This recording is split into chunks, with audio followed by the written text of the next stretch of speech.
Hello, everyone, and welcome to A Cast of Kings, an unofficial recap podcast about the HBO original series House of the Dragon. I'm David Chen, and I have not read Fire and Blood, the book on which House of the Dragon is based. And I'm Kim Renfro, and I have read Fire and Blood, the book upon which House of the Dragon is based. Welcome to the show, everyone. This week on this podcast, as we do every week, we're going to be recapping and discussing House of the Dragon, Season 1, Episode 5, We Light the Way. We will not be spoiling anything from future week's episodes. That includes anything on the Next Time on Preview.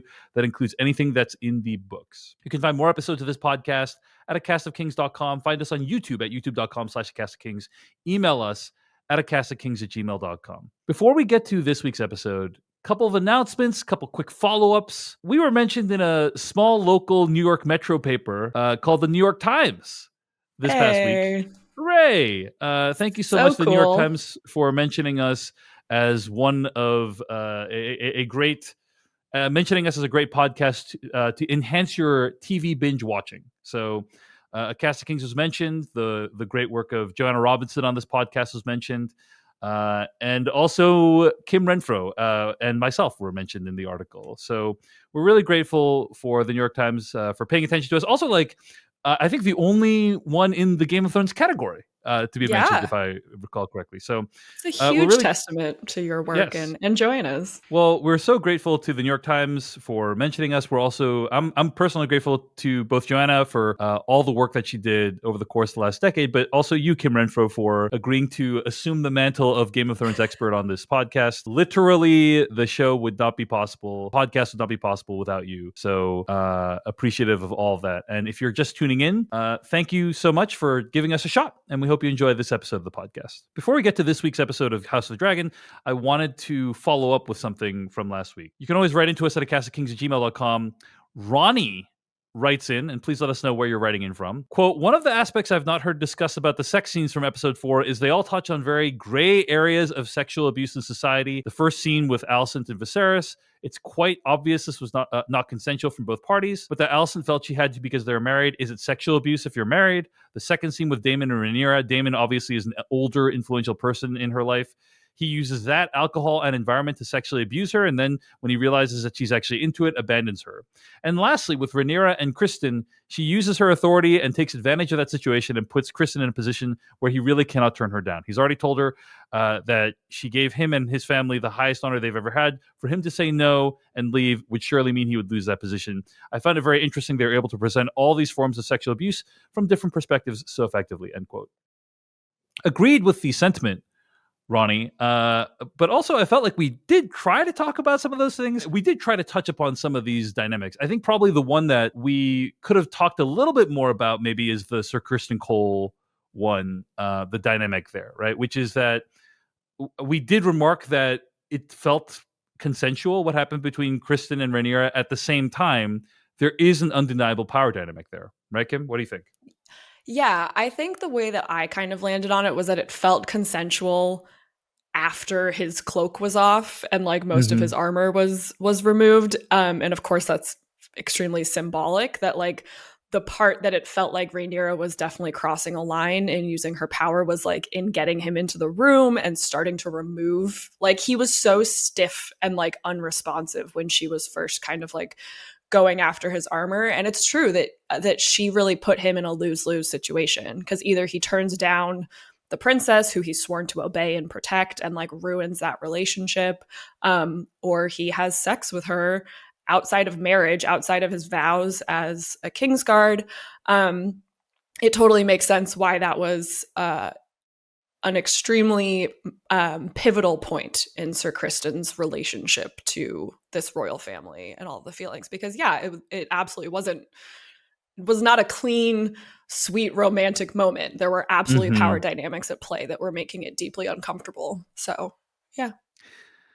But yeah, I really agree with Ronnie's email. Like each one of those sexual encounters from episode 4 had something unsettling about it in some way.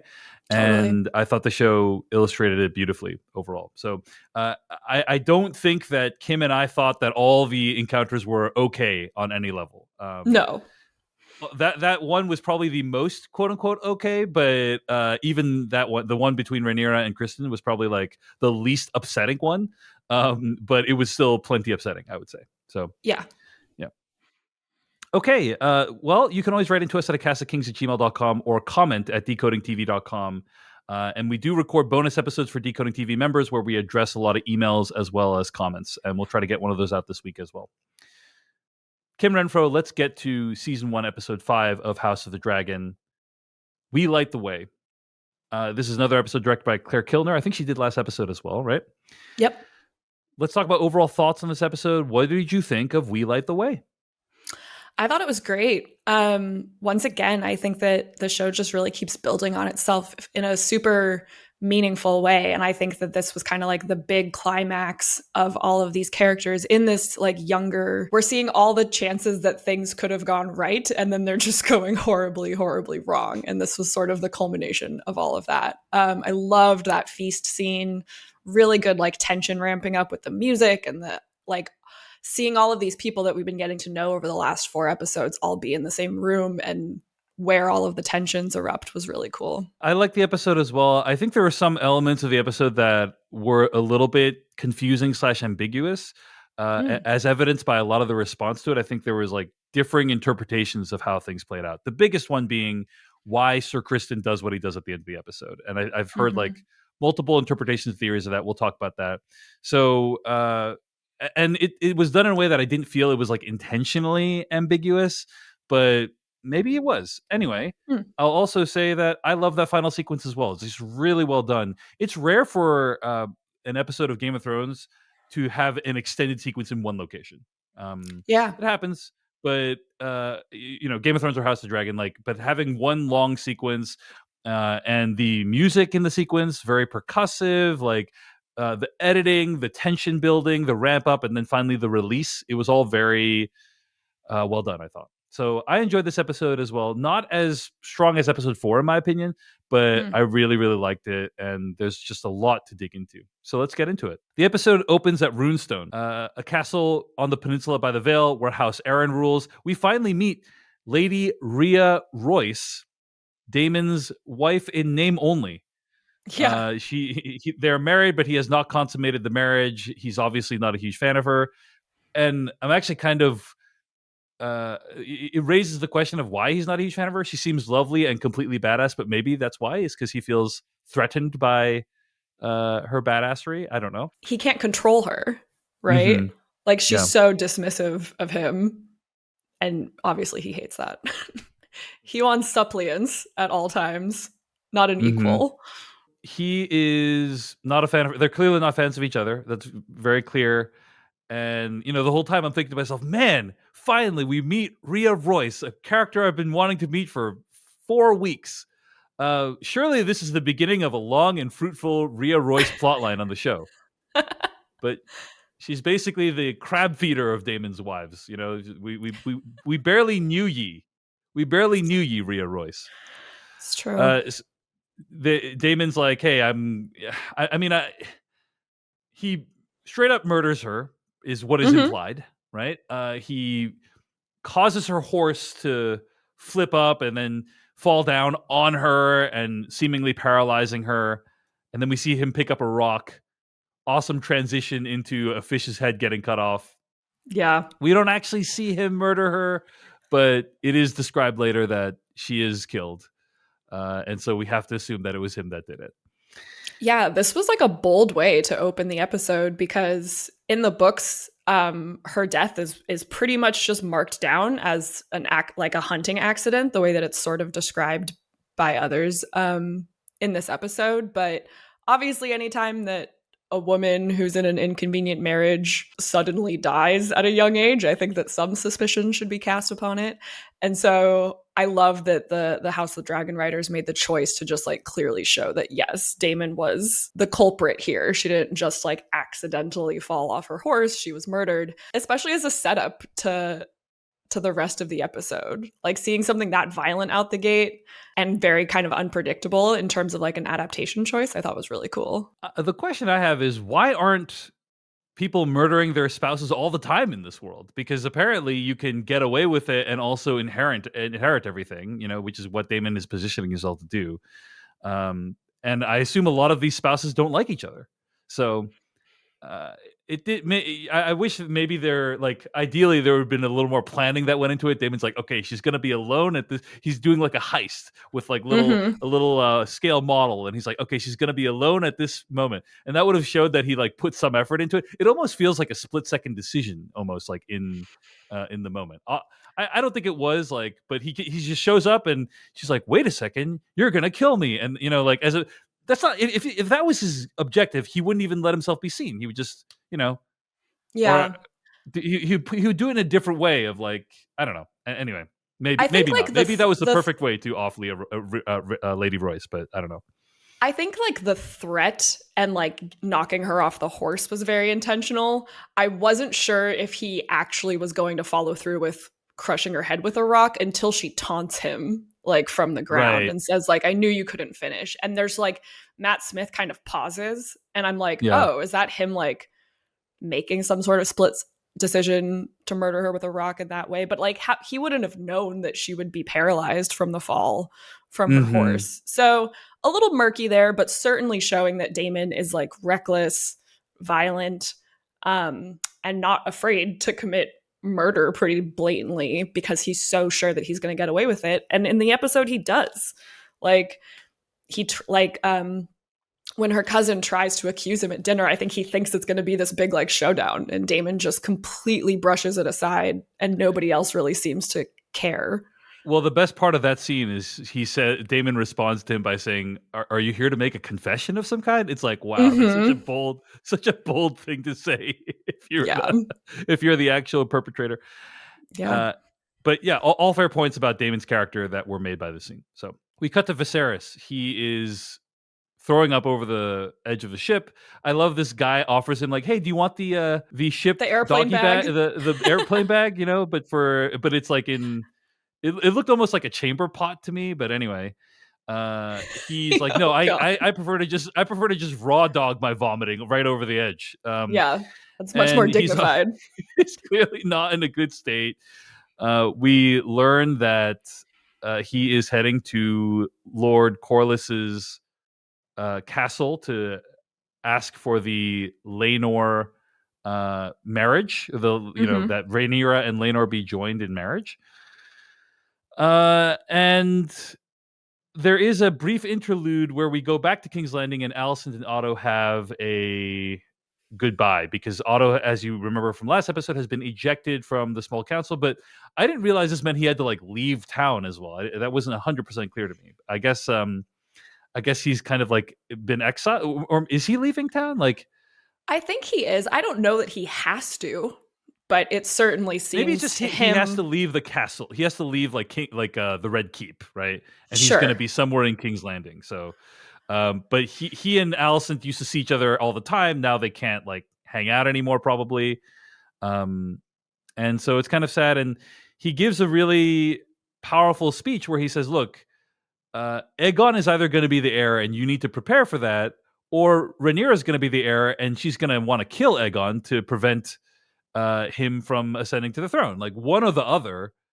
But you, Alicent, seem to not be doing either of these things very well. And it feels to me to be pretty sensible advice. What do you think of Otto Hightower, who I know you've said in the past is the worst? He is. He's up there. I mean, no man in this show is safe, from my opinion, at this point. They're all doing a pretty good job of vying for being the most messed up. I don't know. I think that Otto, it's almost like he's doing a self-fulfilling prophecy thing, right? Where like by deciding that those are the only two outcomes, he's pretty much ensuring that one of them happens. Like, I don't think that it's a total foregone conclusion that Rhaenyra would absolutely put children to the sword when she ascends the Iron Throne. We don't really have any evidence so far that she's like hateful or threatening towards her half siblings. She just kind of doesn't interact with them at all. So I don't know. I think that he's making a compelling point. I think that it's a little bit refreshing for him to finally be like so directly speaking to Alicent about what might happen in her future and the danger that she and her children might be in. But it's also like many of the things that Otto and Viserys do, it's like too little too late. It's like, why are you telling her this now? Why weren't you being really forthcoming with her before about your feelings about the realm and how things might shift? And yeah, you could have let her know about your plans yesterday, Otto Hightower, right. potentially. Like, actually talk to her instead, like, because Alicent was in the room when Otto came to Viserys with his like news that there had been this Daemon Rhaenyra sighting, and nobody spoke to her. Viserys like ignored her after that. Otto just walked right out of the room. So it's like they keep not including Rhaenyra and Alicent in these like significant conversations. And then when everything goes to crap, they're like, yeah, see, that's what we knew would happen. And it's like, I don't think that that's necessarily correct. And I just I really feel for Alicent in this scene, because she already told us last episode that she's extremely lonely and doesn't seem to have any friends at court. She's increasingly more uncomfortable around Viserys, I think. Like, when we see her holding her baby crying in one shot of this scene, like, she's not even like looking at her child. She might even have some sort of like postpartum depression happening. But like, I don't know, for Otto to like embrace her and try and have this like tearful goodbye, and I was just like, this isn't helping her at all. He's really just one more person who's leaving her completely alone to try and figure out what the best thing to do is. I do want to say, are you familiar with the prisoner's dilemma, the game theory idea? Yeah. For those who don't know, the prisoner's dilemma is this fictional idea where if two people are caught, right, here's the dilemma as presented in the William Poundstone book, Prisoner's Dilemma. Two members of a criminal gang are arrested and imprisoned. Each prisoner is in solitary confinement with no means of speaking to or exchanging messages with the other. The police admit they don't have enough evidence to convict the pair on the principal charge. They plan to sentence both to a year in prison on a lesser charge. But they also offer each prisoner a bargain. They basically say, like, if you betray each other, each of you serves 2 years in prison. If one of you betrays the other, and the other one doesn't, the person who does the betraying will be set free, and the other person will get 3 years in prison. If you both remain silent, both of you will serve 1 year in prison. So basically, like, if everyone stays silent, everyone gets the least punishment. If both of you turn on each other, you both get a medium punishment. And if one of you betrays the other, and the other one doesn't betray you, then the person doing the betraying goes free, and the other person gets a harsh punishment. Yeah. And the theory states that basically in that scenario, the best strategy for all people is to betray the other person. Like, you will basically arrive at the best outcome most of the time if you betray the other person. And it's like a game theory, human psychology thought experiment that states that in a scenario where it requires trusting the other person will do the right thing, you're better off statistically if you don't do the right thing. And that's kind of what I felt when Otto was talking to her about this, is like, okay, yeah, you could trust Rhaenyra to not murder Aegon, but I wouldn't take that bet. And it is sad that a lot of what we get in human society is a result of what, in my opinion, is like prisoner's dilemma style thinking, where you assume the worst outcome. Yeah. I remember being in an econ class in college and the professor like positing that to us before telling us what the result of the statistics were. And I was like, obviously you're not going to rat out the other person, like, stay quiet. But then, there's like I remember seeing like a square, and it's like a grid. Right. And 3 out of the 4 results is someone betraying the other. So if you go for staying silent, you're picking like the 25% chance that the other person also stays silent. Exactly. But also, I would like to know if they did those experiments with men only, as is often the case in like these old data behavioral statistic things, like, wasn't there also some horrifying like prison experiment thing that it was like determined like, people will like debase themselves into like terrible things if left alone, and it was like, well, those were all white dudes.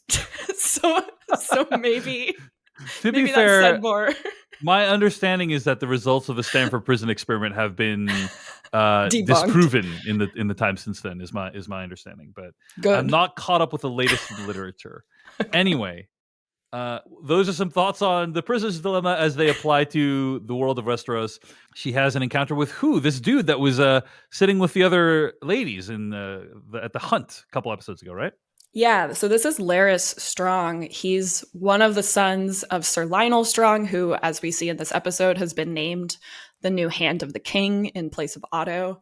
Larys is brothers with Harwin Strong, aka Breakbones, who is the brother who kind of like muscles his way through the crowd at the end of this episode to help Rhaenyra, and we've seen him a few other times. So yeah, Larys, he has a club foot. He has to walk with a cane, and that sort of like makes it so that he doesn't participate in the regular male oriented practices of the realm. Like he can't go on the hunt, so he sits in the tent in on like the gossip circle and basically gets all of the best information. And in this episode, he's clearly making some moves where he seeks out Alicent in front of the weirwood tree and basically like in a roundabout way lets her know that moon tea was sent to Rhaenyra in the dead of night, which is very suspicious to anybody hearing that on the outside. Obviously, Alicent at this point believes Rhaenyra that she didn't have any sort of sexual relations with anybody outside of her marriage. Mm-hmm. And Larys just kind of puts a sharp point on that. Yes. Well, Larys seems to crave drama, is one of my senses from the episode, and he's definitely getting it. And just the way that he speaks, you love the subtext, oh yes, I'm so concerned about the lady. It's like, no, you're not. No, you're not. You just want to stir some stuff up. But I love the performance. It's so kind of loaded with subtext. Yeah. And like smirks and like glances to see if she's registering, if she's picking up what he's laying down. What he's Larysing down. And we'll see what his kind of end game is, if any. Perhaps there are other broader storytelling purposes for this character. But in the meantime, he is stirring things up and seemingly really enjoying it. Also, the first thing I thought when I saw this scene, Kim, was, wow, this really blows a hole in our theory that our possible theory that Alicent might have been behind the moon tea last week, huh? Oh, true. True. No, if anything, I wrote in all caps in my notes. I was like, did Larys send the moon tea? Because like, how does he know? Well, it's true because we see the moon tea being brought to her, but we don't see like Larys in the background like looking at anything. So it is a little odd that he would know about it, but yeah. And the fact that we don't see Viserys, like the fact that we only have it from the Maester that this was like the king's orders, but we didn't actually see that happen. So it's like, did someone else tell the Maester? And this is, I might have talked about this last episode. Forgive me if I already did, but like it's very common throughout all stages of Westerosi history and the stories that George R.R. Martin has written. Moon tea being like delivered to a room can often be used as the basis of rumor, even if that person didn't even drink the moon tea, they didn't request it, but just the fact that moon tea can be sent around, it's often weaponized to try and like paint a woman as, I don't know, some sort of like harlot or something. I'm pretty sure there's a whole subplot in A Song of Ice and Fire where Cersei seems aware that Marjorie Tyrell has moon tea being brewed regularly, like for her handmaidens. But then Cersei's like, why would a like sanctimonious young woman need moon tea so frequently? So like, I keep kind of thinking about this because I'm like, if it wasn't Viserys, which I'm not sure that it was, someone doing that was probably doing it to try and like have more evidence to sully Rhaenyra's reputation around at least King's Landing, if not the whole realm. Or perhaps Larys has powers beyond what we know about in the show and his ability to see things, perhaps. I'm just throwing that out there as a... Are you trying to get me on the green seer theory? No, I would never. All anyway. I will say about Larys is that it seems suspicious that we're seeing a weirwood tree so frequently in connection to him, and there are also rats everywhere in like very intimate scenes. We saw a rat in the bed where Alicent and Viserys were. There's a rat eating blood in this episode. There's rats everywhere. So all right, we'll get to that later. We may talk about it. Yes, we. I know you have thoughts. Yes, we will. Okay. Back to, so Alicent is really upset, and she's going to learn how upset she is later in the episode. But then we go to Viserys and Rhaenyra. They're at Driftmark, which is Lord Corlys's castle. The whole thing is very disrespectful to King Viserys because Lord Corlys isn't there to greet them. The fact that uh, King Viserys needs to show up there at all is kind of a slight, right? Because my understanding from these times when there were royals and kings and such is like, and to some degree still true today, is that the who goes to which location reveals what the power differential is. And Sure. basically, if you're the king, people come to you. That's just the whole thing. If you're the king, you're the most powerful. People need to come to you. You generally don't go somewhere else because you going somewhere else like raises that person up generally, or they are you're acknowledging that they're in some way more powerful than you, or they have more clout than you because they can refuse your invitation. So yeah, Yeah. go ahead. Well, I was thinking because the pilot of Game of Thrones is King Robert arriving to Winterfell. Like, that's a long journey. Yeah, Getting to Driftmark from King's Landing is like a half a day's boat ride, I'm going to guess. But like, King Robert spent months going to Winterfell. And in that case, it was viewed as like an honor because yes, he was there to raise Ned Stark's status to Hand of the King. And like, there was a lot of ceremony. The castle had everybody prepared. There were like dozens of people in the courtyard waiting to greet the king. And so you're totally right that like it is a very clear sign that the power dynamic is not like respectful. I'm coming here to like raise your station and name your son heir. There's a lot more tension around it because Corlys does not roll out the red carpet for Viserys arriving, which immediately like puts him, on his back foot a little bit. yeah, and it's really sad the scene that greets them when they, I'm not saying there's anything wrong with Lord Corlys' children or anything, but it's just like there's just nothing there. There's no pomp or circumstance. He just kind of arrives, and it seems like a massive pain in the ass to get up to that castle too. Like it's Mm-hmm. at the top of this huge hill, and it's beautiful. Like the road that leads up to it is Yeah. beautiful, and it's kind of like there's like a massive moat. It's kind of like an archipelago of sorts. That's what I I feel can like there's a say. castle in like France or something like this, Hmm. right? Where like Yeah. the access road would literally disappear with high tide. So Hmm. like clearly Driftmark is a place where if you're not very seafaring, which Yeah. as we see, uh, Nice. Viserys is Nicely done. Viserys is not. Yeah, that's all the ocean puns I have in me for the day. All right. Maybe we'll see as we keep. Okay, Okay, I'm gonna stop now. you're out of control, Kim. You're out of control. So Viserys enters the main hall at Driftmark, and there's a bunch of interactions that I thought were really interesting in this scene. One of the things that happens is his cousin comes in, Oh yeah. Rhaenys, right, and kind of greets him by grasping his hands, and she realizes something's wrong because he's missing fingers. Mm-hmm. And she's like, "Are you doing okay?" And he clearly is like not well. Like he's ill. He's feeling not good from the seasickness. He's missing fingers. Like she starts like getting pretty concerned about him.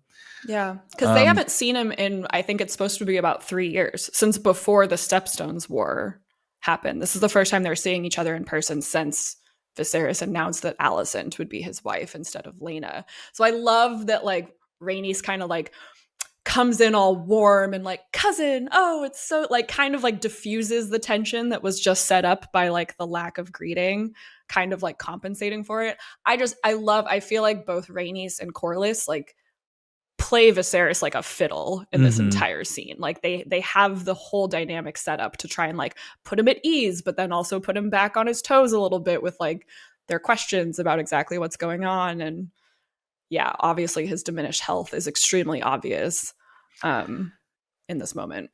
He wants to ask for a marriage between Laenor and Rhaenyra. King Viserys does, and Lord Corlys is open to it with some stipulations. He says, "quote We would like to know how the succession will be handled, because basically Lord Corlys would like any children that Laenor and Rhaenyra produce to be Valerian children, Mm-hmm. which King Viserys is not super cool with because he's saying that means the line of Targaryens would end with this child. Like that doesn't make any sense. So he arrives at a pretty smart compromise, in my opinion. What did you think? So what is the compromise, Kim, and what did you think of it? So the compromise is that their children will have the last name Valerian, but whenever that oldest child ascends to the Iron Throne, they will take up that mantle under the name Targaryen. So it's almost like getting a name change, not because of marriage, but because of a promotion, which is kind of cool. Right. But yeah, I've been watching The Crown season 1 this week, and there's just a lot of House of the Dragon, The Crown parallels, in my opinion. One of the big pieces of contention in The Crown was, what would Queen Elizabeth's husbands and their children's last name be? right. And her children are all Windsor, right? Like, because that's her name, and it was a point of great contention for him. You know, he had to really give that up, because that's typically how it's done, is like the male last name is used. But yeah, it's the source of a lot of thought and contention, is my sense. You know what messes me up sometimes? Thinking about how, even if, because I didn't change my last name, I'm married. I didn't change my last name and I don't plan on changing it. But like, even me keeping my last name, it's still my dad's name. Like, my last name is not my mother's maiden name. And even my mother's maiden name was her dad's last name. It's like, it's kind of inescapable. It's dad's name all the way down. You know, it's dad's name's all the way down. Yeah. So like, you keep what you can, but I really thought that this was a great conversation about like the logistics, and very smart of Corlys to ensure like, we're only doing this marriage because my son is going to be king. I think that he's like, when he says, I want to ensure the line of succession, it's not just about Rhaenyra and Laenor's future children. It's about Rhaenyra herself. Like, he wants to hear one more time, you're definitely not going to make Aegon your heir, right? Yeah. Until this point in the show, and you may not know the answer to this, Kim. Sorry, I don't like to like throw you a question that you haven't prepped for, but keep me on my toes. Until this point in the show, has there been a queen ruler with a husband in the show? Because in Game of Thrones, right, like Cersei was queen, but she didn't have a husband. And right, so she was queen regent in gotcha. Tommen and Joffrey's stead, kind of like waiting for them to come of age. I think that can happen sometimes. Got it. But no, it's never been like, you are queen for the rest of your life. Yeah. That's never happened in the world of Westeros. Basically. Not in Westeros yet. Yeah. No. So the idea of like Rhaenyra being queen would be like unprecedented, but so would having like a first dude, basically, like a first. Right. You know, it's like if we ever get a female president in the country, having to refer to her husband as the first gentleman. Gentleman, yes. Because they call Kamala Harris's husband second gentleman. Got it. Right? Yeah, there you go. But like, that was a thing. Or dude, as I put forward. You know, second dude. Also, first dude and second dude of the house. Sounds great to me. Yeah, no, it's something that you have to figure out. It would make sense that he would want to like negotiate what that looks like. Before agreeing to it. Yeah. Smart. I think that Corlys and Rhaenys kind of come out on top in this episode for sure. Yeah. There's a set of sequences where we see some nice interactions, one between Rhaenyra and Laenor. We also see like what Corlys and his wife actually think of this whole situation. They, Rhaenys is basically like, it's below their dignity to have come here. And she's probably right about that. And you realize like how manipulative, like it kind of casts that earlier scene in a new light where you've realized like how completely manipulative they were being, but they clearly are in it together. You love to see it. You love to see a nice power couple doing what they can to get the most out of things. And then there's a scene between Laenor and his lover, Lord Joffrey, I believe is his name, right? So I don't know if he's a lord. Okay, fair enough. Joffrey. Just dude, Joffrey. Just Jeff. Just Jeff.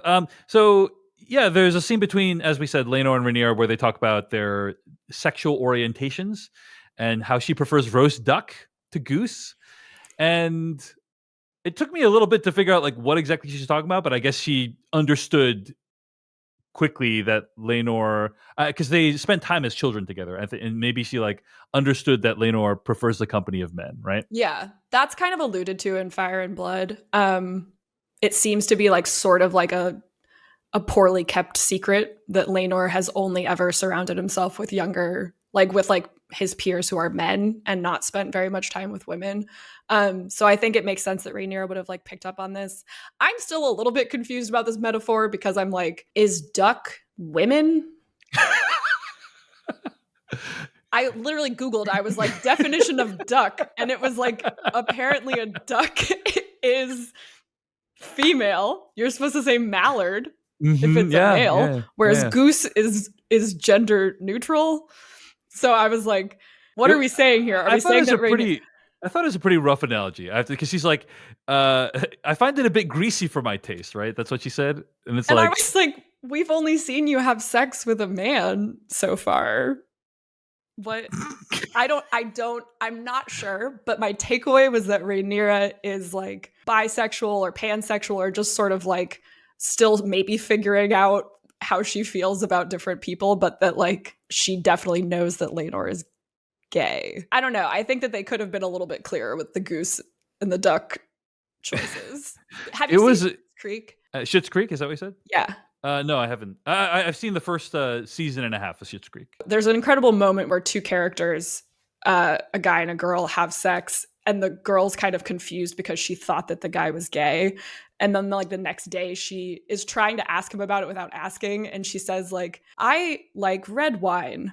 I only like red wine. I too thought that you only liked red wine. And he's like, oh, I see. He's like, I do like red wine. I also like white wine. And I've sampled the occasional rosé. And then like he kind of ends it by saying, I care about the wine, not the label. And it was like, that was a very that's a great, first of all, I've seen that scene. I think it was a TikTok audio, if I'm not mistaken. Probably. It went viral. I think I've seen it. Yeah. And that is a very clear, like when you hear the analogy, you're like, oh, I get immediately what he's talking about. Yeah. This was not that. No. I'm Googling mallards and ducks and is goose.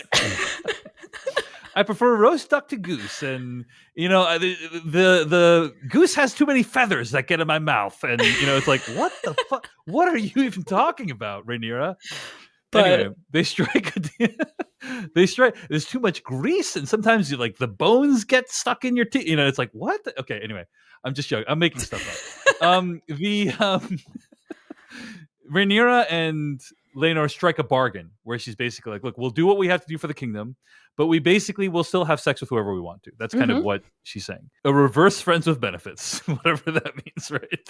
That you basically have marriage sex with other people. It's a marriage with benefit. You have sex with other people, like instead of each other. But Laenor seems pretty psyched about this. So, any thoughts on this kind of trio of sequences where these kind of characters get to have like personal interactions and lay out what their thoughts are on this current arrangement? The last thing I just wanted to say was, I think in addition to it just being kind of cool to see another castle, I really liked the way that they set up Viserys kind of walking through Driftmark, still coughing, still probably a little seasick from being on the ocean. And you're just seeing all of this evidence of the grand adventures that Lord Corlys has had as a seafarer. Like he's one of, I believe his lore is that he's the only known person in the world who has actually sailed to like every single continent on the planet.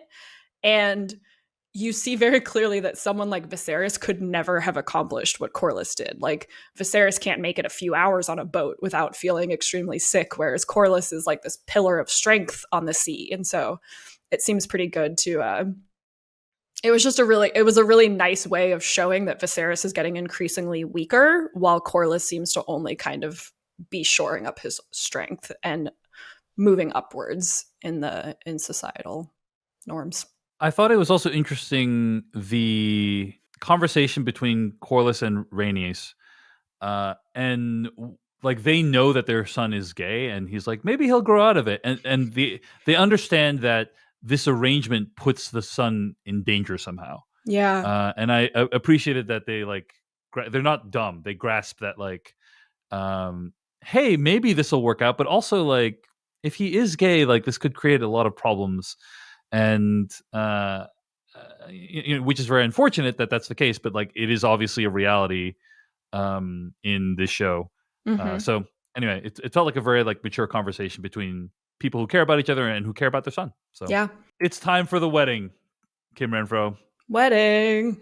There's a wedding going on. It's going to be 7 days of feasts, concluding with a wedding. Amazing. Everyone's excited. People coming in from all around Westeros to pay their respects and acknowledge these things. But before we get to the wedding, Kim, there is this unfortunate matter to deal with of one of the worst scenes in House of the Dragon that's ever happened. Yeah. Which is when Alicent confronts Sir Criston Cole, because she's like, "Hey, I'm looking for your advice on something." Yeah, I think I need you to know. She wants to hear from him, like, who entered Rhaenyra's room Right, that night, right? And actually, I am skipping forward a little bit because we should talk about the big confrontation that Sir Criston and Rhaenyra have. This is one of my favorite scenes of the episode. Because you could just tell, like, they're both these are two people who like might care about each other, but now that they've had sex, they're thinking about their lives in radically different ways, right? And Sir Criston makes her a pitch. He's like, "Hey, run away with me, come away with me, and you'll be my wife, and we'll sail the seas nameless and have no responsibilities. It's gonna be great." And Rhaenyra is more like, no. I'm still going to be queen, and we will have sex whenever I want. That's like that is her pitch to him. And yeah. I think she thinks she's being more romantic than she is. Well, it's like, you're totally right that it seems very clear that they've basically both spent the hours after having sex thinking extremely differently about what this means or what they should now do. Rhaenyra kind of sees it as like no big deal because people have sex outside of marriage frequently within like the royal court. She just had a whole conversation with Laenor about how like it's totally fine that they're going to have an open marriage or whatever. So like she thinks that she's like gets to have her cake and eat it too a little bit. Whereas she gets to have her roast duck and eat it too, basically. Yes. Her roast duck and her goose whenever she wants, I guess. I don't know. But yeah, it's so like Criston seems so sweet in his like proposal to her and like very earnest, but just like extremely naive. And as much as he tries to say like, I've spent so much time around you, I know you, he really doesn't. Like he totally misreads the fact that, yes, of course, she's been like chafing against her duties. That doesn't mean she wants to completely run away from her family and her rightful throne and her kingdom to be the wife of a sellsword in Essos for the rest of her days. And I think it ties in. Someone had a really insightful comment on our Decoding TV chat about this moment last episode where when Rhaenyra is being courted by all of these people and the violence breaks out and Criston sort of says like, don't look, princess. Like he tries to like shield her from it. And I think that that's like a misread of how fragile she is or like how much he needs to truly be her sort of like white knight protector. She doesn't need that from him as much, but he seems to think like, oh, I need to like do this grand romantic gesture and like we're going to have this whole lovely life outside of the realm. And she's just like, no, bro, I still want to be queen. Like, why wouldn't you want to be queen? Plus, she knows this weight of the prophecy, which like she tries to talk to him about like, I can't leave my duty because Aegon united the Seven Kingdoms. And she's like about to say like, everyone's going to die if a Targaryen isn't on the throne. But he just walks away and doesn't get that piece of kind of critical information about why she's insistent on staying on the throne. So it's just tragic in a lot of ways, especially added with the fact that she did instigate that situation. She did put him in a lose-lose position, and now he feels like he has sullied his honor, which is very important to a lot of people in the realm. And she's not really doing anything to reassure him about that. She's just sort of, if anything, being like, no, you can keep sullying your honor. It's fine. So he's old school, he's the type where if he has sex with someone, he's like, we got to get married so that I can like redeem this somehow. And he doesn't realize that she is really not old school. And that's a big problem and challenge for them. But also like abandoning your post and running away with the heir to the throne wouldn't necessarily restore your honor. It like wouldn't restore his public reputation, but for him it seems like it would resolve something internal that he's having a really hard time with, which is that he wanted to honor that white cloak and she very notably sullied it. A couple of other assorted reactions to that scene. One is, I don't know about you, but haven't we all been part of this conversation with our a partner of ours where it's like, so one person's complaining about their job and the other person says, well, you should just quit that job, and then they're like, why would I want to do that? No, that's wrong. That is a complete misread of the situation, right? Mm-hmm. I think that all of us can relate to that, and so I appreciated that part of the scene. The other thing that I really liked about the scene is that at this point, we as a viewer have way more information than Sir Criston about the consequences of what would happen if Rhaenyra actually did do what she suggested. And I think we as the viewer don't think it's a good idea. You know, I think maybe if I was a kid watching this, or if I was younger watching this show, I'd be like, yeah, they should run away together. Like, why shouldn't they be happy? But watching this as a old desiccated person such as myself, I'm like, yeah, that's a terrible. Like, there is no part of me that thinks that is a good idea for her to run away, because the consequences would be immense. Like, it would create chaos in the entire kingdom. You know, people would die because of it. There's a naivety to what he's proposing that's very obvious to us, and to him, it's like, I'm being a true knight or something, by like trying to. But it's a really interesting way of kind of putting us in, like, I mean, I'm not endorsing Rhaenyra's position either, because he's like, he says, so I'm to be your whore. That's what he says, quote, you know, that's how he views it. And I'm not saying Rhaenyra's position is super strong either, but it does make us think in a big picture way about the kingdom in House of the Dragon and its consequences. And that's only true if you have like pretty good world building in the show. Yeah. And I like that about it. So anyway, all right, back to the kingdom. So Alicent's like, what's going on with Rhaenyra? I got to figure this out. So she invites Sir Criston to talk to her.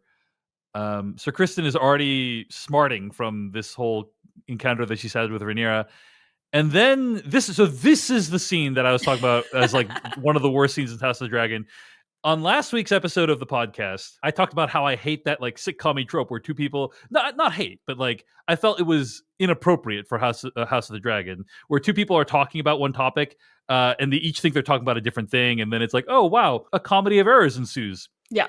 Where we have a misunderstanding. By the way, extremely similar scene to this occurs in The Crown Season 1 about Winston Churchill's health. And so I was like, wow, I literally just watched it this week too. And my wife was listening to the podcast. She's like, I don't even understand why Dave is taking so much time to go into this, because House of the Dragon would never do something that stupid.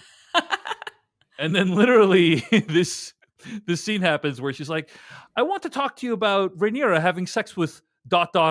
someone who shall remain nameless in this conversation. And then he's like, me, it was me. I had sex with her. And it's so it's pretty. I thought of you. I was like, thank you. Dave's gonna have feelings. Anyway, extreme silliness aside, there are a couple of other things about this scene to point out, right, Kim? First of all, I love that Alicent's back in like that blue dress. We haven't seen her in this dress since the rose ceremony that happened in episode 3. But it's the dress with like the slits on on her those arms, cutouts. basically. Yeah. This is almost like the one last gasp to have faith in Rhaenyra again, I think, or like to try and maintain their relationship. Like if Criston can tell her like, no, Prince, like nothing happened. The moon tea thing is like a weird fluke. We don't know where it came from. I don't know. Like, so I don't know what she's hoping to hear from Criston, but I think she has some hope that maybe Rhaenyra is redeemable in her eye. And then of course she gets like the worst possible news, which is like, not only did Rhaenyra have sex outside of marriage, she did it with a Kingsguard who is sworn to chastity. And I think that this is such an important scene because both Alicent and Criston are treating each other with like sort of like royal dignity of the court, you know, like she invites him in. She says like, no, please sit down. He flips his white cloak over her bench and they're both like seated very formally. It's like the complete opposite of the way that Rhaenyra was treating him with like being playful and making him come in the room. And like Alicent is doing the thing that a royal should in this circumstance, which is like be very dignified, not really come right out with any sort of like raunchy allegations or whatever. They both kind of talk around it. And I think that they both recognize in each other that they have the same like moral values, right? Like he not only confesses, but says like, I know that I now must die basically for breaking my vows and for doing it in such a sincere way. And he kind of appeals to her mercy and says like, kill me cleanly. And then to her, the fact that he is so torn up about this is like more evidence that Rhaenyra is in the wrong here and that Criston is like the wronged party. Yeah. Rhaenyra has corrupted this fine young knight, unfortunately. Right. Speaking of Googling, I had to Google what gelding means. Didn't know that. But Oh, really? It basically means castrating, for those who don't know. I don't know what it says about me that I knew that. Right away. You're Googling mallards, I'm Googling gelding. You know, If anything, our search histories are amiss. I Googled, now I can't remember. He calls her a certain word that means merciful. He calls her a something queen. Mm-hmm. I can't remember. Someone. Oh, a Clement, I believe? Yeah. Clement. I didn't have to Google gelding, but I had to Google Clement, which is like merciful. Or Kim has got all your gelding definitions covered, but when it comes to mercy, less so. There is a scene with Viserys and his hand. Mm-hmm. We're at his room and he's in bad shape. We see the sun is setting on his Valyria model, perhaps a metaphor for the sun setting on the great old days. You wrote in the show notes, Viserys' whole arm is rotting. I think this is actually not quite clear in the show because they don't show a close-up of it. But you see a maester like applying like paste to his arm. I think it could be paste that we're seeing in the background and not his whole arm like rotting away. Oh. But I think it was a little ambiguous. But like from what I could tell, I was like, wow, that isn't. There's so much paste-like stuff on his arm. I don't think that's actually his arm rotting. I think it's just. It's like up past his elbow. Yeah. Right? They applied it all over his. But I agree. Usually, Game of Thrones or House of the Dragon would show like a close-up of like the crab going into the wound or all this stuff, but they don't show it in this episode, right? Remember the like grayscale pus with like a soup bowl or something yeah. Anyways. So it's actually out of character for them to not show a close-up of what's going on, but whatever. So yeah, you just assume the worst case scenario. That's completely fine.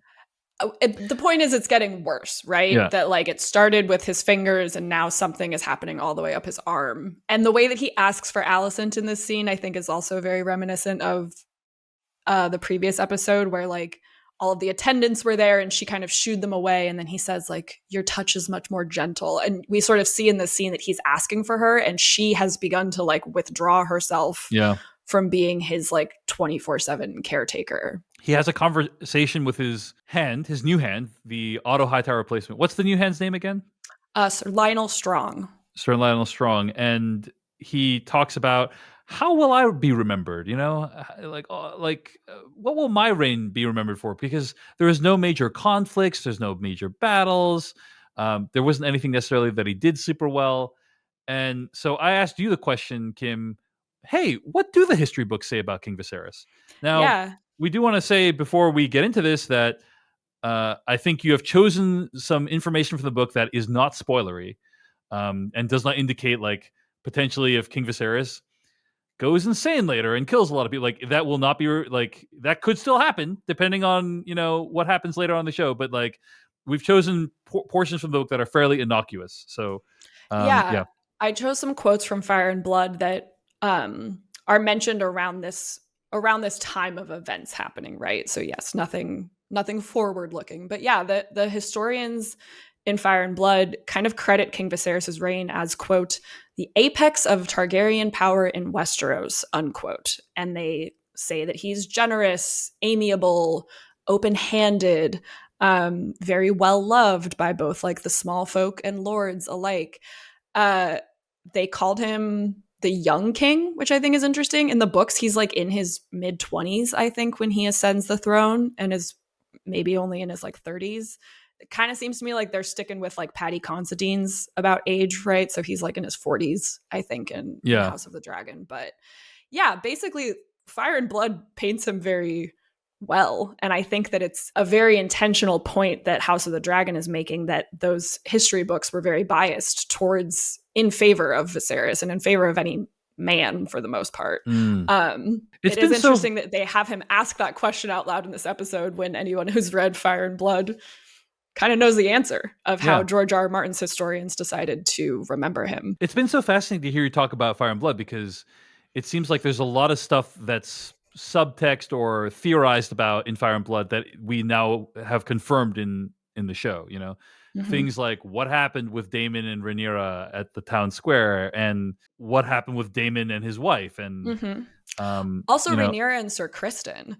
That was something in Fire and Blood which we haven't even really talked about, which is that it just says that they had a falling out, or that like their relationship somehow changed, but no one really knew why. And there were like rumors that he had approached her and she turned him down, or like she approached him, or like he found none of something their out about her. None of their sexual relationship is in the book, then, is what you're saying?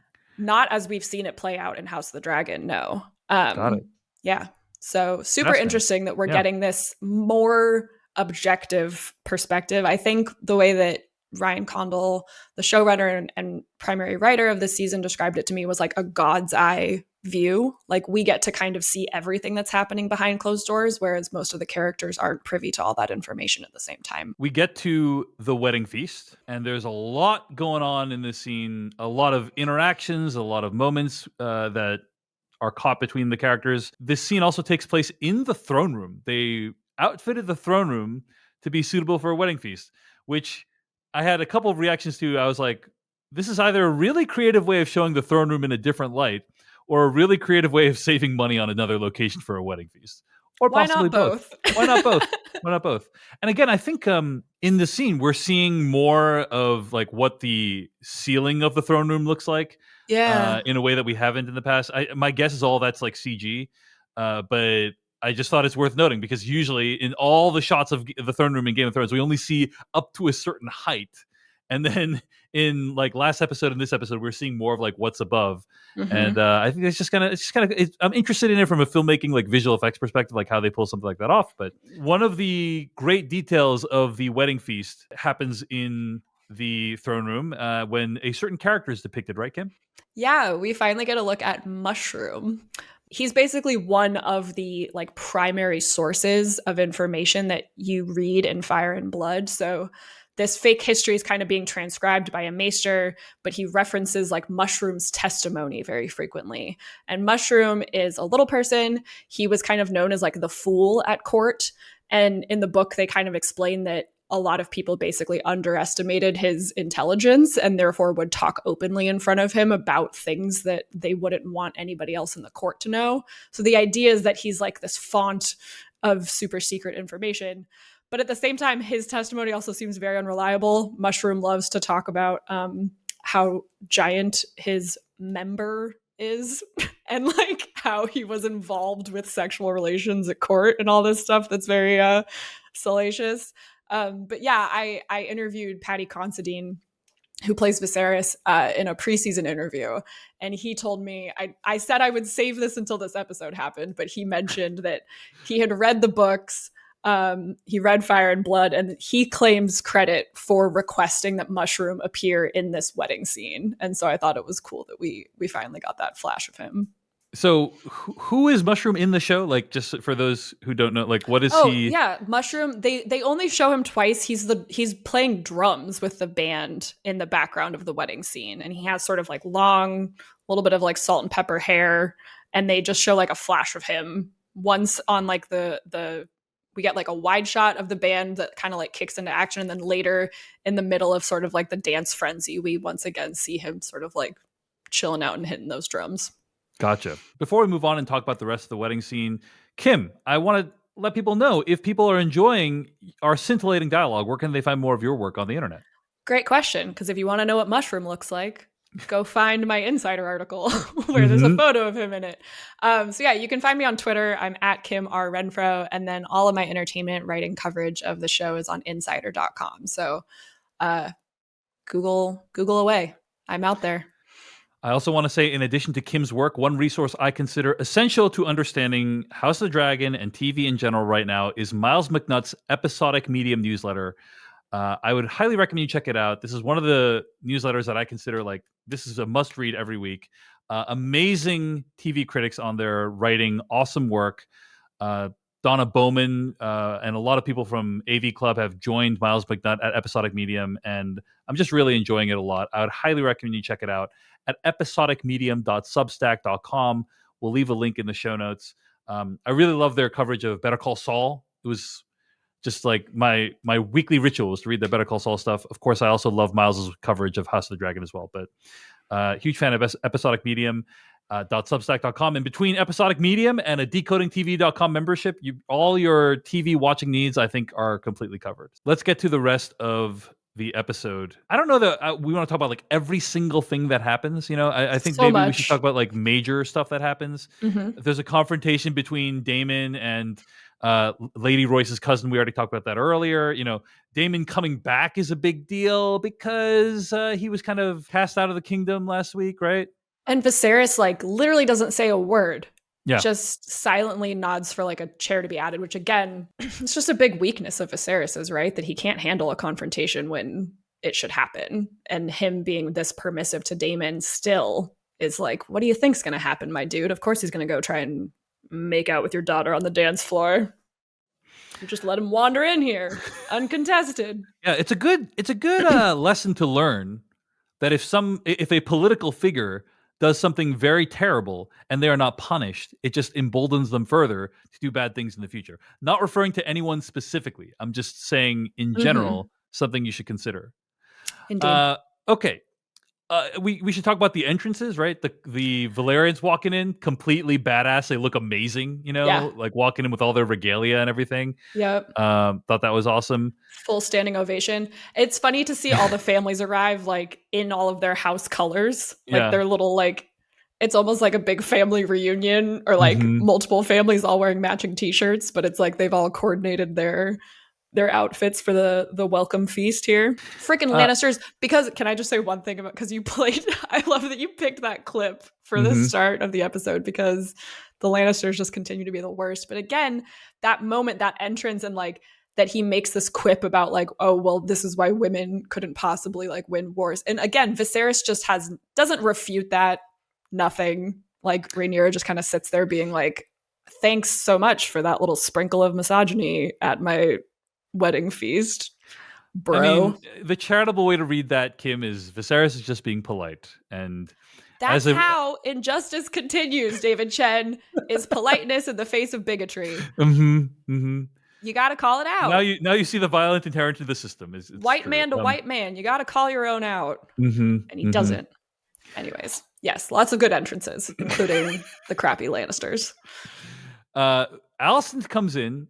And she comes in super late, and I'm glad they added this dialogue in where it's like, well, the king's going to be pissed that she came in and interrupted his speech. Because I was like, I wouldn't really know why he would be pissed if they didn't say that. Because it wasn't much of a speech. I'm just going to put that out there. It wasn't like he wasn't in the middle of a stem winder or anything like that. It was just like, he had just been like, welcome to the event. And then, it's like, okay, whatever. Yeah. But she comes in wearing the Hightower colors of war. Right? Is that right? Yeah. So you'll see, I noticed it on Otto Hightower's horse. Like the sigil is a tower with a green flame at the top. And so, yes, that green flame symbolizes the call, basically like the call to banners for House Hightower. And it's very clear right away that she matches the rest of her family who has already arrived. And I love this moment because it shows, like, obviously the color of her dress is signaling a big departure from Targaryen and all the other public-facing things that we've seen Alicent doing. She's wearing House Targaryen colors. But also, yeah, her interrupting Viserys, it shows that, like, it's almost like a parallel to the scene of Rhaenyra coming back from her night where she murdered the boar, right? Where, like, you see the whole realm respond to this young woman making an entrance, and it clearly registers with a lot of people that Viserys didn't know she was going to come late and in this like dramatically different allegiance bearing dress. Yeah, it's definitely it's an empowerment moment for Alicent, which she hasn't had very many of those yet in the season. She's mostly kind of been diminished every time that she's at court, but this is the first time where it's like, all eyes on you, baby, and you look great. Indeed. And I think we spoke in our weekly Twitter space last night about how Alicent at this point is probably pretty fed up with the Targaryens. She's been subject to this king's whims and she's not happy about that. But the person that she trusted, Rhaenyra, in some ways betrayed her because Rhaenyra swore on her dead mom, mother's life. On last week's episode, she said on her dead mother's life that she had not that Daemon never touched her, which is definitely not true. But then she also just like conveniently omitted the fact that she banged her Kingsguard.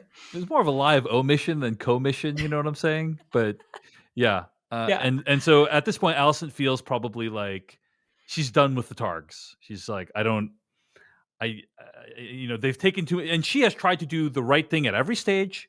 She's tried to be obedient. She's tried to do the right thing for the kingdom. She tried to be sensible and honorable.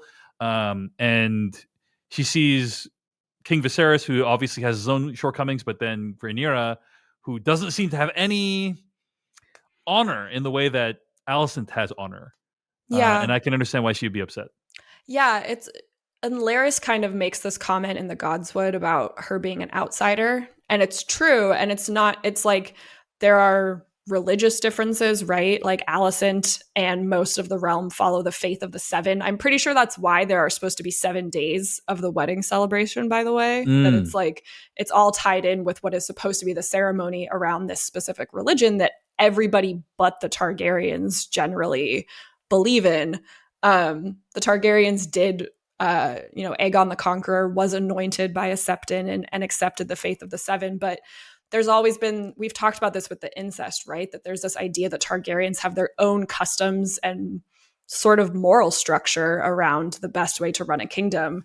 And clearly a lot of the other lords and ladies disagree with that. And I think that this episode shows us how Alicent is like really starting to put a lot of judgment on the way that the Targaryens behave. And she and Criston Cole, I think, believe that it's entirely immoral and that it's not something that they can tolerate, basically, or it's not something that they can just go along with. They both feel very strongly that like there are rights and wrongs, lying, deception, sinful behavior, like all these things shouldn't just be excused. They are really trying to continue towing the line of duty.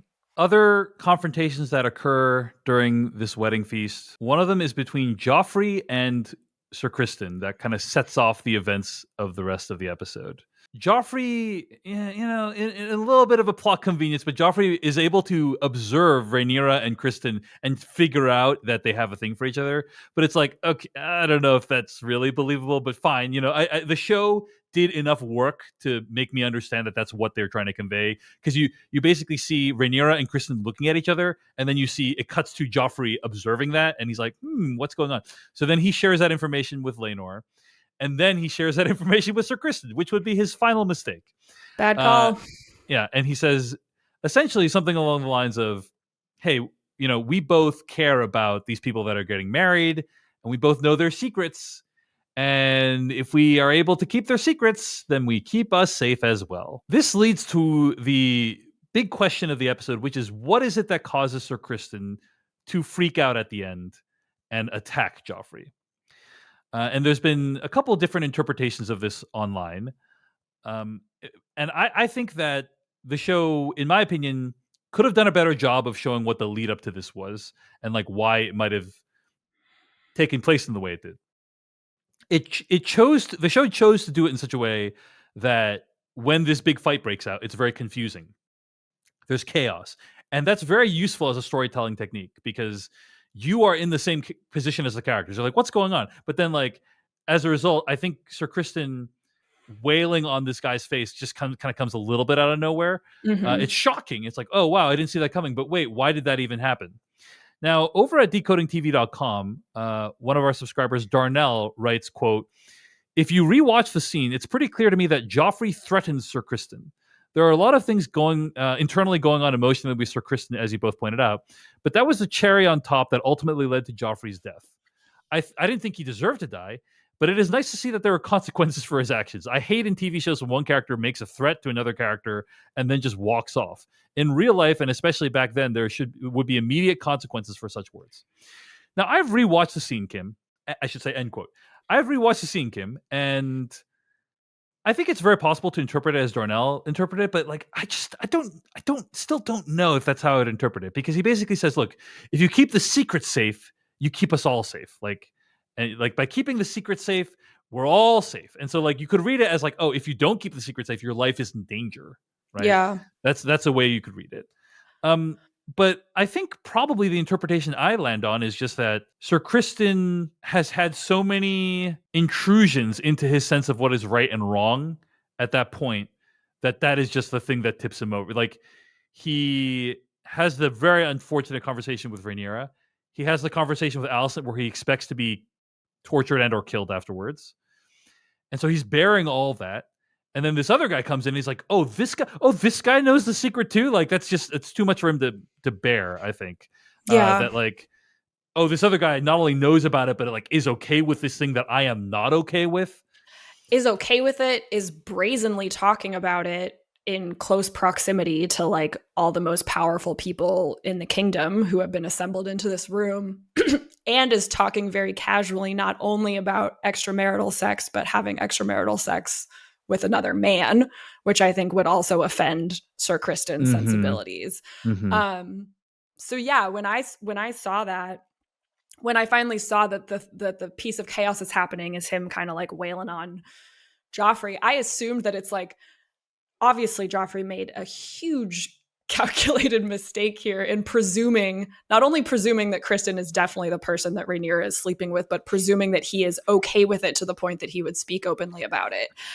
And you sort of see Criston like tense when Joffrey walks away. And then in my mind, it's like Criston just stood there stewing for another few seconds and then was like, okay, no, fuck this. Like, loose lips sink ships. I got to shut this down because like everything hinges on nobody knowing that I have sullied my white cloak. Like, his reputation is at stake. His life is at stake. So I don't know if we're supposed to think that there was more to that conversation, but like, no, I agree with that. Yeah. But the thing I was kind of saying about is, does he really think he still has a future in the Kingsguard? Because I don't think so, right? Like, after killing that guy, after killing Joffrey, I think he's just, because you're like, my reputation's at stake. What you're implying is that by killing him, he can save his reputation. No, you're right, because then he goes to. In fact, he basically decides to die by suicide afterwards. So I think that, yes, it was not it's not a well thought out thing. Well, it seems to me it's a crime of passion, I think. Well, it's a hate crime is what I think. Yes, fair enough. Yeah. Like, I don't think it's a coincidence that the person that wound up absorbing all the violence and punishment for this was a gay man who had the audacity to openly speak about being in a relationship with another man. So yeah, it was awful. I feel for Sir Criston a lot throughout this episode. And then this was when I was like, oh, okay, here, this is who you are when, like, you know, gloves come off, is you're just going to beat the crap out of a man in front of the rest of the realm in a really awful, like, it's one thing to punch a guy. It's another thing to beat his head into pulp and punch the king consort. He hits Laenor too. When Laenor kind of like tries to shove him off, Criston totally hits. That's the reason why Laenor's like nose is bleeding throughout his entire wedding ceremony. It's because Sir Criston punched him in the face. It's terrible. Speaking of punches, awesome part of the episode is when Sir Harwin gets tapped in. He's like, okay, get the princess. You know, you got to do this. And the whole time I'm wondering, where is Sir Criston in all this? Oh, he's the one that initiated the fight. Okay. Yeah. And then Sir Harwin just goes like literally punching people left and right. And it's like, ooh, like, again, going back to my Crown rewatch, there is a scene in The Crown season 1 where the Queen's sister accidentally says some words that are slightly impolitic. and needs to apologize for them to like a bunch of people, needs to like write letters of apology and stuff like that. And I kept thinking to myself, man, the King Viserys really and or Sir Harwin are really going to need to write a lot of apology letters after punching a bunch of Valerians in the face this episode, you know? Yeah. There's a reason you don't send someone in there to punch a bunch of people, because you're like, these are probably like important diplomats he's punching, you know?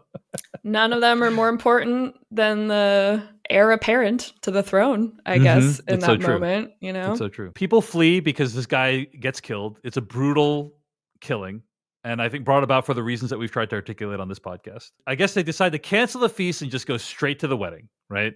Straight to the marriage.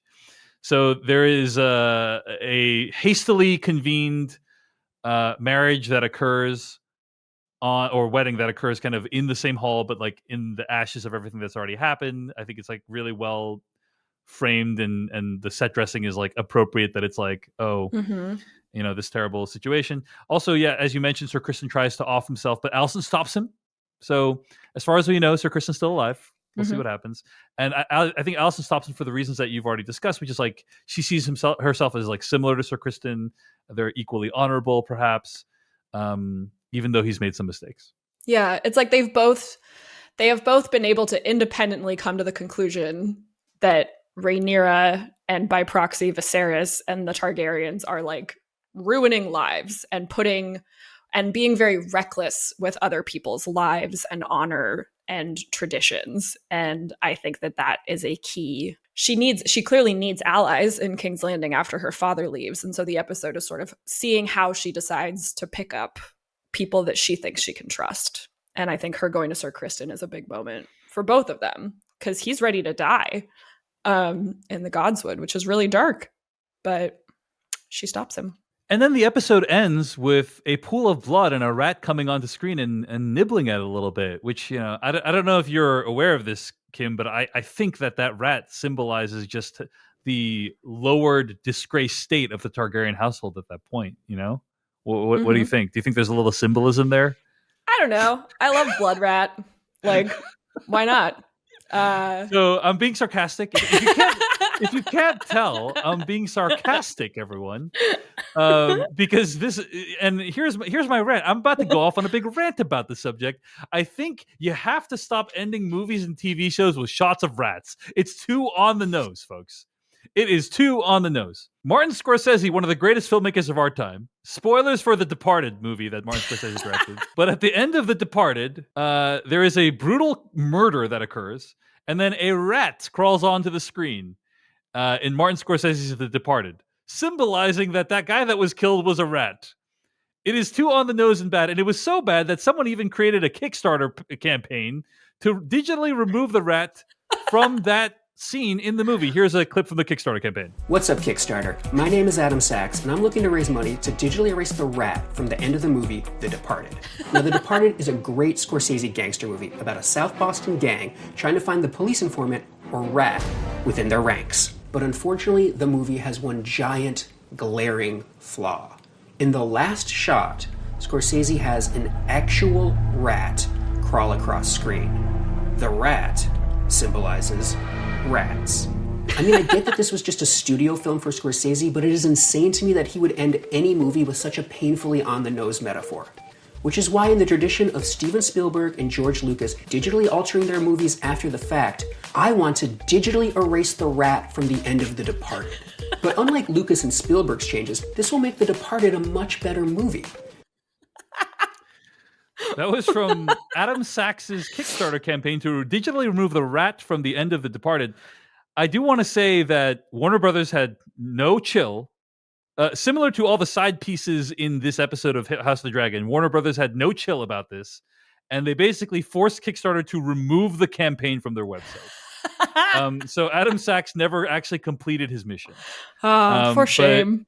But and I'll link to the video in the show notes. It is one of the most brilliant like Kickstarter videos I've ever seen. It's hilarious. And unfortunately, the creators of House of the Dragon did not learn the lessons of Martin Scorsese's The Departed. They put a rat in at the end. It's too on the nose. It's clunky symbolism, folks. Stop putting in rats at the ends of your TV shows and films. Rant over. I like Blood Rat. He's my friend. He's just there for the scraps. The fact that Laenor had to get married within sight of his love's blood, gnarly, but fine. You can have your strong rat feelings. I see them and I validate them, David Chen. Thank you so much. Any other thoughts on this episode of House of the Dragon, Kim Renfro? Besides Blood Rat? It's what I'm calling him. I hope it's been the same rat. I hope that rat is also the rat that was like watching Alicent and Viserys have terrible coercive marital sex. When else did we see a rat? Oh, the rat hanging out like in the secret passageway behind Rhaenyra's room, you know? Yeah. It's Blood Rat. And on that note, I think we can wrap things up for the podcast episode. Great. You can find more episodes of this podcast at acastakings.com. Find us on YouTube at youtube.com/acastakings. Join millions of other viewers on TikTok at tiktok.com/@acastakings. You can always email us at acastakings@gmail.com. We'll be back next week with another recap of House of the Dragon. Next week, it'll be episode 6. Very curious where this one's going to go. Until then, she is Kim Renfro. I am David Chen. Thanks so much for listening. Goodbye.